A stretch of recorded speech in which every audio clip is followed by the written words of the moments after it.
दोस्तों नमस्कार, मेरा नाम साधना त्यागी। आप सभी का स्वागत है एक्सपर्ट क्लासेस साधना त्यागी प्लेटफॉर्म। दोस्तों आज की क्लास में हम बात करेंगे समास।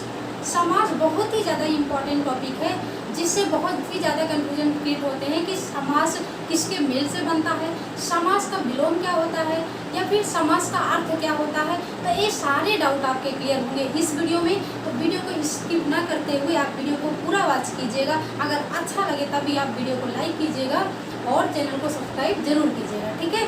तो चलिए आज के टॉपिक को हम स्टार्ट करते हैं। आज का अपना टॉपिक है समास, जो कि बहुत ही ज़्यादा इम्पोर्टेंट क्वेश्चन है। कह लीजिए आज हम आपको ऐसा ट्रिक बताएंगे कि आप कभी भी इस ट्रिक को यूज़ करेंगे तो कभी भी आपका समास गलत नहीं जाएगा। तो पहला क्वेश्चन आपका बनता है कि समास का अर्थ क्या होता है। देखो हम क्या पढ़ रहे हैं, समास। अगर हम जिस टॉपिक को पढ़ रहे हैं अगर हमें उसका अर्थ ही नहीं ना पता हो तो क्या, तो यहाँ पर पहला अर्थ आपका क्वेश्चन बनता है कि समास का अर्थ क्या होता है। समास का अर्थ क्या होता है? तो समास का अर्थ होता है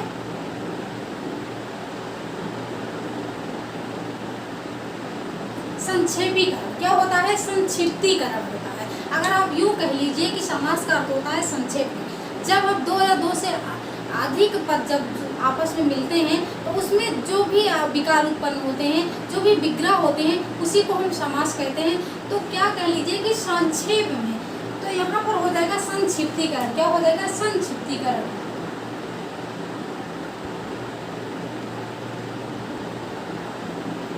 क्लियर? अगर अब आ जाए कि समास का अर्थ क्या होता है, तो समास का अर्थ होता है संक्षिप्तीकरण। यानी कि समास में हम संक्षेप में जब बातों को कहते हैं तो वहाँ पर समास हो जाता है, ठीक है। दूसरा आपका निकलता है कि समास शब्दों के मेल से बनता है या फिर वर्णों के मेल से बनता है। तो आप यहाँ ध्यान दीजिएगा, दूसरा क्वेश्चन आपका रहेगा समास का मेल किसके मेल से समास बनता है। तो आपका यहाँ डाउट होता है कि वर्णों का मेल या फिर शब्दों का मेल। जब वर्ण की बात की जाए, जब दो वर्ण या दो से दो अधिक वर्ण जब आपस मिलते हैं तो वहाँ पर संदेह हो जाता है। लेकिन समास में आपको शब्द मिलेंगे। क्या मिलेंगे? शब्द मिलेंगे। तो समास का जो मेल होता है वो होता है शब्दों का मेल। किसका मेल होता है? शब्दों का मेल।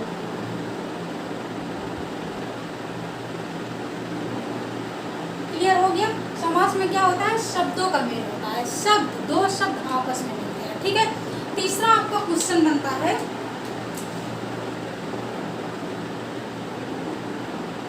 कि समास का विलोम।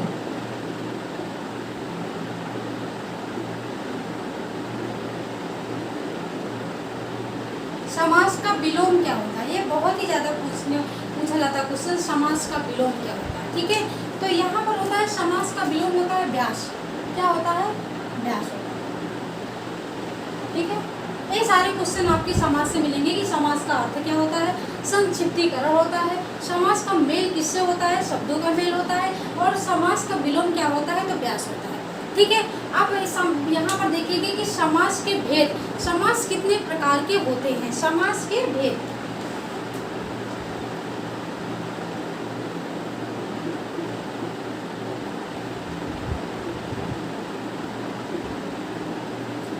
सभी को पता होगा कि समास 6 प्रकार के होते हैं। कितने प्रकार के होते हैं? कि 6 प्रकार के होते हैं। लेकिन एक बार से आप फिर जो याद कर लीजिए कि समास होते हैं 6 प्रकार के। कितने प्रकार के होते हैं? 6 प्रकार के होते हैं।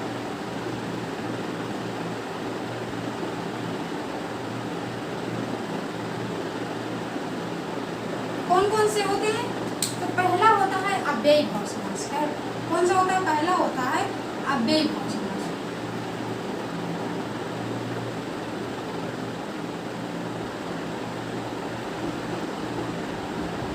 दूसरा समास होता है तत्पुरुष समास।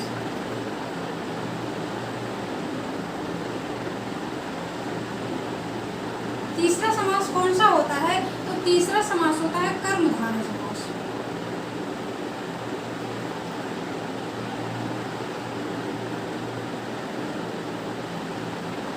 चौथा समास होता है द्वंद्व समास।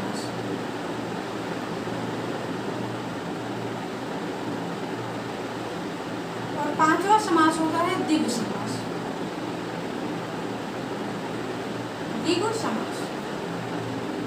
और छठा कौन सा समास होता है? छठा समास होता है आपका बहुव्रीहि समास। बहुव्रीहि समास, ठीक है। यहाँ तक कोई किसी को प्रॉब्लम? पहला समास हो गया। समास के भेद में होता है, समास 6 प्रकार के होते हैं। कौन कौन से? पहला अव्ययीभाव समास, दूसरा तत्पुरुष समास, तीसरा आपका कर्मधारय समास, चौथा समास द्वंद्व समास, और पांचवा द्विगु समास, और छठा नंबर सबसे लास्ट बहुव्रीहि समास। तो ठीक है, समास किसके मेल से बनता है? तो समास में शब्दों का मेल होता है। समास का अर्थ होता है संक्षिप्तीकरण, और उसका विलोम होता है समास का व्यास, और समास होते हैं 6 प्रकार के। आप इसको नोट कर लीजिएगा, समास कितने प्रकार के होते हैं? तो 6 प्रकार के होते हैं, ठीक है। यहाँ तक किसी कोई नहीं प्रॉब्लम? अगर आप चैनल पर पहली बार आए हैं तो चैनल को सब्सक्राइब जरूर कर लीजिए, साथ ही बेल आइकन को प्रेस कर देना, जिससे वीडियो का अपडेट आपको मिल जाए। तो पहला समास यहाँ पर कौन सा समास हो गया? अव्ययीभाव समास। पहला समास कौन सा है? अव्ययीभाव समास।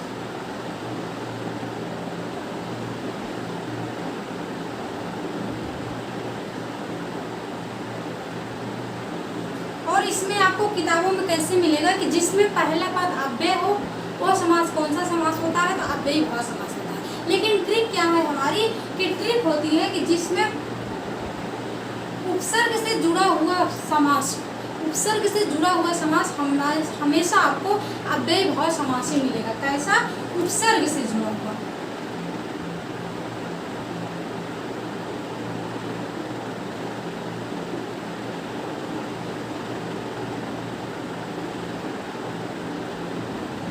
उपसर्ग से जुड़ा हुआ शब्द कौन सा समास कहलाएगा? तो अव्ययीभाव समास।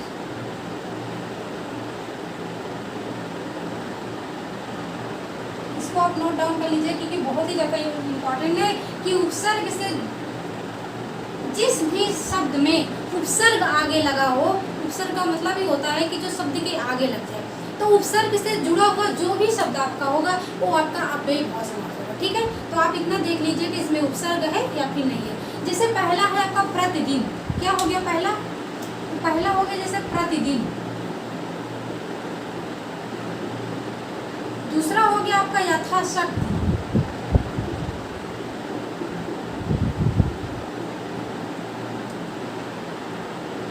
तीसरा हो गया जैसे आपका आजीवन, क्या हो गया? आजीवन। तो आप इसमें देखिएगा, पहला इसमें क्या उपसर्ग? तो पहला उपसर्ग है इसमें प्रति, क्या हो गया? प्रति, प्रत्येक दिन, प्रति हो गया। दूसरा क्या है? यथा क्या है? आपका उपसर्ग है। और आजीवन में आ क्या है? आपका उपसर्ग है। तो ये सभी उपसर्ग है ना, जो भी उपसर्ग वाले शब्द होंगे वो सभी कौन से समास होंगे? अव्ययीभाव समास, ठीक है। Doubt clear? बहुत ही सिंपल है आपको समास पहचानना। अव्ययीभाव समास में बहुत ही ज़्यादा कंफ्यूजन होती है कि कैसे इसको पहचाने। तो अव्यय वगैरह सब छोड़िए, आप देखिए इसमें उपसर्ग लगा है या नहीं लगा है। जब उपसर्ग लगा हो तभी आप अव्ययीभाव समास को टिक कीजिएगा, वरना नहीं, ठीक है। तो यहाँ पर बहुत ही ज़्यादा आसान है आपको पहचानना कि यथाशक्ति हो गया, आजीवन हो गया, इसमें क्या आ उपसर्ग लगा हो, इसमें क्या यथा उपसर्ग लगा हो, इसमें क्या प्रति उपसर्ग लगा हो, ठीक है। क्योंकि दिन अलग है, इसका अगर हम संधि विच्छेद कर देंगे तो प्रति क्या निकल जाएगा? अलग हो जाएगा, और दिन क्या हो जाएगा? अलग हो जाएगा, ठीक है। यथा अलग हो जाएगा, शक्ति अलग हो जाएगा, आजीवन में आ अलग निकल जाएगा, जीवन अलग निकल जाएगा, जीवन भर, ठीक है। अब दूसरा आपका समास कौन सा होता है? दूसरा हो जाता है आपका तत्पुरुष समास। क्या होता है?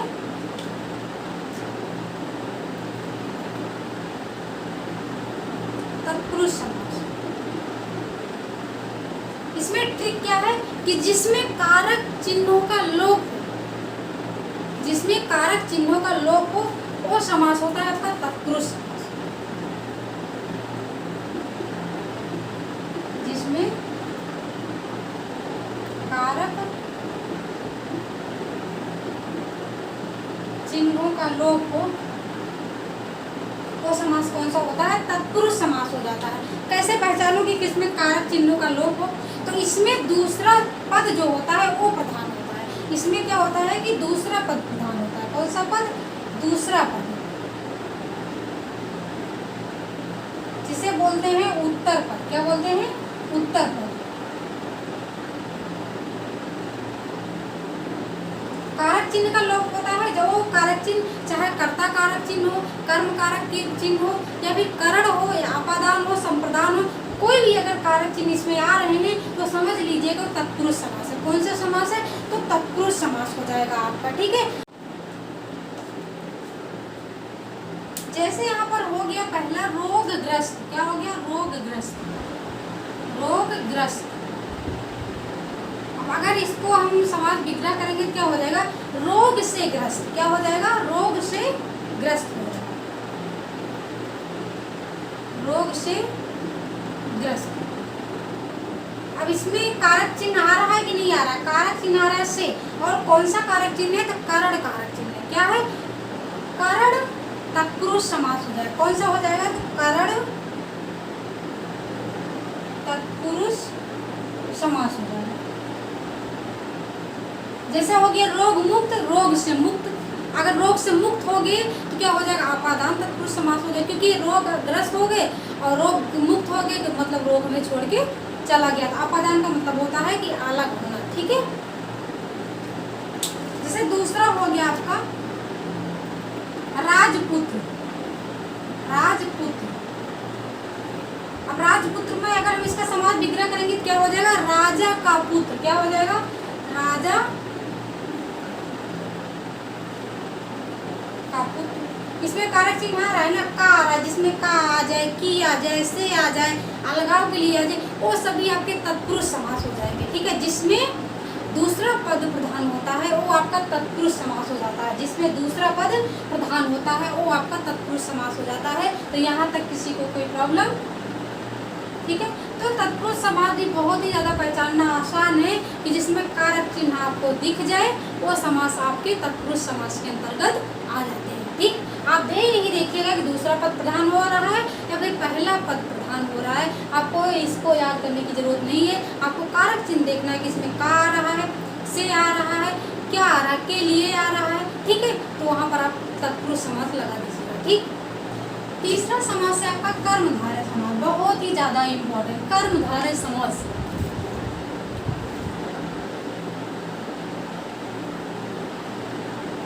कर्मधारय समास, इसमें क्या होता है? जिसमें पहला पद विशेष और दूसरा पद विशेषण। आपके बुक में आपको मिलेगा कि जिसमें पहला पद विशेष और दूसरा पद विशेषण है।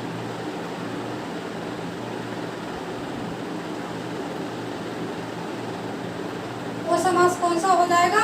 वो समास हो जाएगा आपका कर्मधारय समास।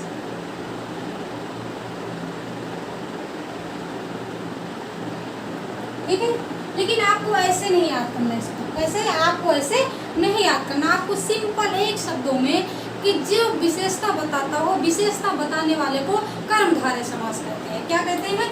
विशेषता बताने वालों को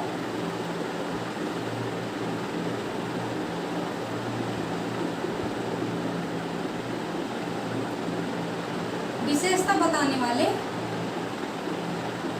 शब्दों को कर्मधारय समास कहते हैं।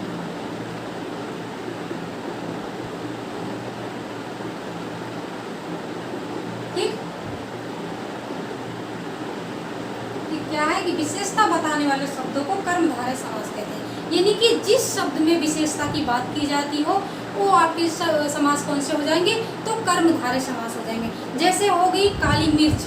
जैसे हो गया आपका काली मिर्च। काली मिर्च। मिर्च कैसी है? तो काली है। विशेषता क्या हो कि मिर्च की काली विशेषता है कि मिर्च कैसी है? काली है। जैसे व्यक्ति हो गया काला व्यक्ति, सफेद व्यक्ति, तो उसकी विशेषता क्या है कि वो काला है। उसकी विशेषता क्या है कि वो सफेद है। उसकी विशेषता क्या है कि अच्छे कपड़े पहना है। उसका नेचर कैसा? अच्छा। यानी कि जिसमें भी जिस समास में विशेषता की बात की जाए तो वह कौन सा समास हो जाएगा? आपका कर्मधारय समास हो जाएगा। ठीक है, कौन सा समास हो जाएगा? कर्मधारय समास हो जाएगा। जैसे हो गया नीलकमल। दूसरा हो गया जैसे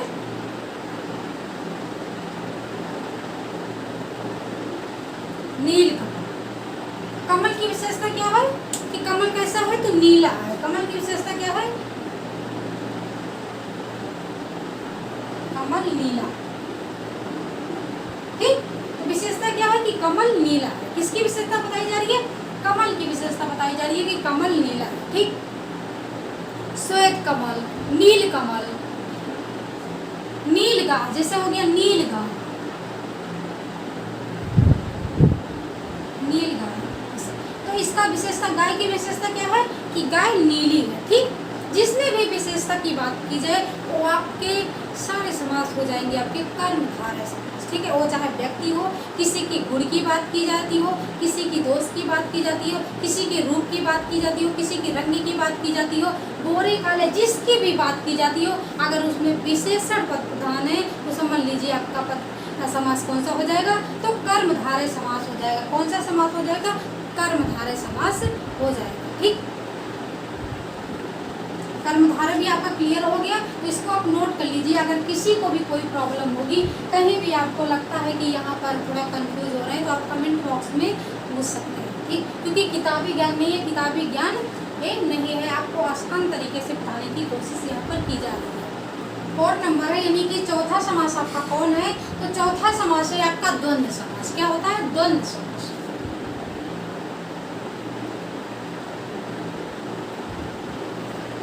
इसमें क्या होता है कि जिस समास में दोनों पद बराबर हो, यानी कि दोनों पद समान हो, वह समास आपका होता है द्वंद्व समास। लेकिन ट्रिक क्या है कि जिस समास में योजक चिन्ह लगा हो वह समास होंगे आपके द्वंद्व समास। लेकिन 99% आपका एग्जाम में योजक चिन्ह काम करेगा, लेकिन 1% आपका और का लोप जिसमें हो जाए वो आपका द्वंद्व समास हो जाएगा। कौन सा समास हो जाएगा? द्वंद्व समास। तो ट्रिक यहाँ पर कौन है, क्या है कि जिस समास में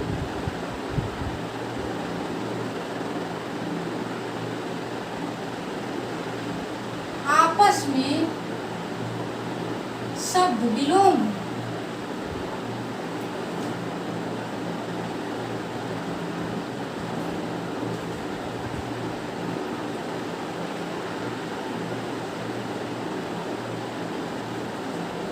जिस समास में आपस में शब्द विलोम हो और योजक चिन्ह लगा हो,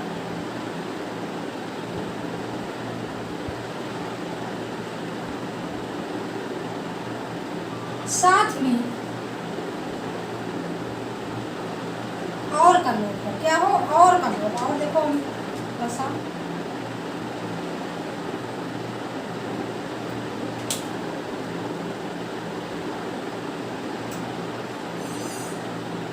समास आपका कौन सा हो जाएगा? तो द्वंद्व समास हो जाएगा। कौन सा समास हो जाएगा? द्वंद्व समास। यानी कि आपको इतना देखना है कि जिस समास में और का लोप हो, जिस समास में और का लोप हो और आपस में शब्द विलोम हो, वह समास आपका द्वंद्व समास हो जाएगा। आपस में शब्द कैसे हो? तो विलोम हो।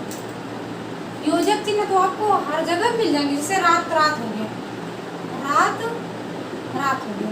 अब इसमें आपको योजक चिन्ह दिख रहा है ना बीच में, तो क्या है? समास आपका द्वंद्व समास हो जाएगा। जैसे दिन दिन हो गया, योजक चिन्ह इसमें भी दिख रहे हैं, तो क्या योजक चिन्ह से जो भी जुड़े होंगे क्या आपके द्वंद्व समास हो जाएंगे?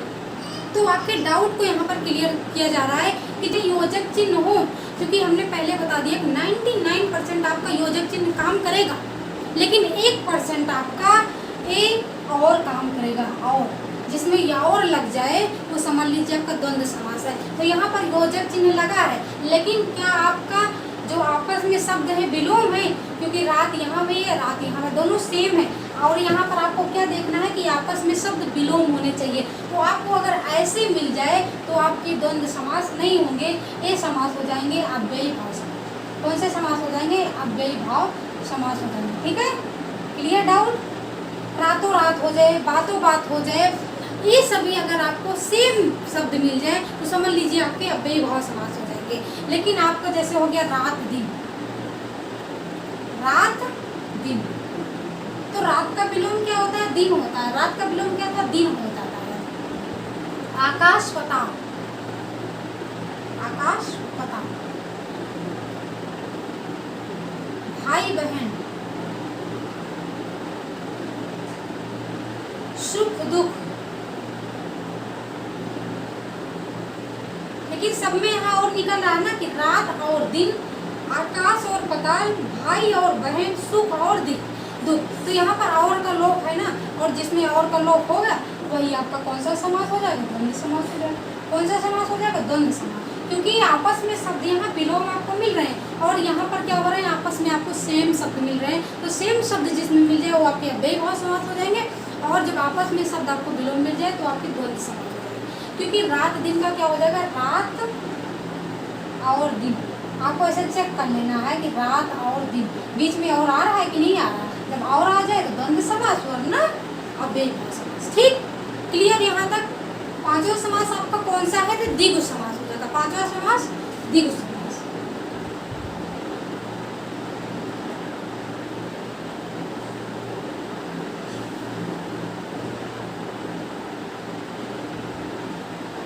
ये समास पहचानना बहुत ज्यादा आसान है। द्विगु समास में क्या होता है कि जिसमें संख्या की प्रधानता हो, जिसमें क्या हो? संख्या की प्रधानता हो, वो समास कौन सा हो जाएगा? तो द्विगु समास हो जाएगा। कौन सा समास हो जाएगा? द्विगु समास हो जाएगा। जिसमें पहला पद संख्यावाची हो आपका द्विगु समास हो जाएगा। ठीक, जैसे हो गया नवरत्न, जैसे हो गया नवरत्न,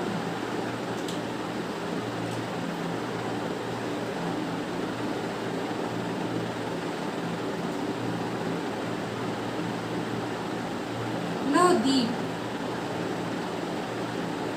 ठीक, चौराहा। ठीक, ये सभी कौन से समास हो जाएंगे? आपके द्विगु समास। क्योंकि इसमें नव मतलब नौ, चौराहे, इसमें चार आ रहा है कि चार राहों का समूह, और इसमें आ रहा है नवदीप, यानी कि नवदीपों का समाहार है कि नवदीप, नवदीपों का समाहार। इसमें नवरत्न, नवरत्नों,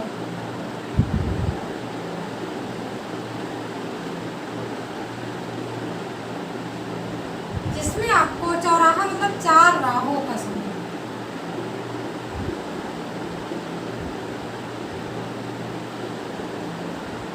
ठीक, सप्तद्वीप हो गया, जैसे 7 द्वीपों का समूह, समाहार हो गया। तो ये सभी कौन से समास हो जाएंगे? द्विगु समास हो जाएंगे, जिसमें संख्या की प्रधानता की जाए।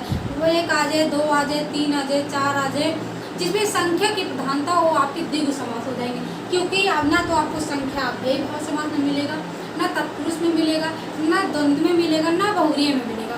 आपको मिलेगा तो द्विगु समास में मिलेगा। किसमें मिलेगा? द्विगु समास में। ठीक, क्लियर? अब आपका छठा समास हो जाता है, लास्ट समास हो जाएगा बहुव्रीहि समास। छठा कौन सा हो जाएगा आपका?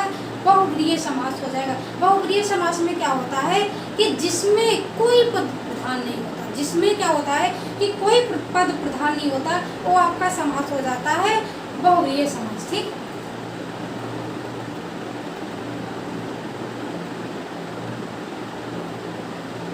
बहुव्रीहि समास ठीक क्या है कि जिसमें कोई पद प्रधान न हो,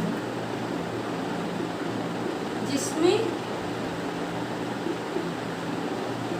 कोई पद प्रधान न, वो समास कौन सा हो जाएगा? बहुव्रीहि समास हो जाएगा। कौन सा? बहुव्रीहि समास। अब किताबों में कैसे मिलेगा? जिसमें तीसरा पद प्रधान हो, वो आपका बहुव्रीहि समास हो जाएगा। लेकिन यहाँ पर हमने क्या बताया कि जिसमें कोई पद प्रधान न हो, वो आपका बहुव्रीहि समास होगा। जैसे हो गया लंबोदर, जैसे पहला हो गया आपका लंबोदर। लंबोदर का अगर हम विग्रह करेंगे क्या हो जाएगा? लंबा है उधर जिसका, अर्थात गणेश, यानी कि लंबा है उधर जिसका, अर्थात गणेश। यहाँ गणेश की बात की जा रही है, यहाँ पर गणेश की बात की जा रही है। यहाँ पर कहीं गणेश शब्द आ रहा नहीं आ रहा, तो इसमें कोई पद प्रधान है नहीं है। तो यहाँ पर लंबा है उधर जिसका, अर्थात कौन हो जाएगा? गणेश हो जाएगा। ठीक है, तो इसमें कोई पद प्रधान नहीं है। दूसरा जैसे आपका गिरधर हो गया, गिरधर। गिरधर क्या हो जाएगा? गिर को धारण करने वाला, गिर को धारण करने वाला क्या हो जाएगा? भगवान श्री कृष्ण। तो क्या भगवान श्री कृष्ण का यहाँ पर नाम आ रहा है? नहीं आ रहा है। जब भगवान श्री कृष्ण का नहीं नाम आ रहा है तो समझ लीजिए कौन सा समास हो जाएगा? बहुव्रीहि समास हो जाएगा, जिसमें कोई पद प्रधान नहीं होता, जिसका हम विग्रह करते हैं तब जाके उसका अर्थ निकलता है, तो आपका समास हो जाएगा बहुव्रीहि समास हो जाएगा। जैसे गिरधर हो गया, क्या हो गया, और जिस तीसरा हो है आपका कौन सा? नीलकंठ हो गया, श्वेत का नीलकंठ।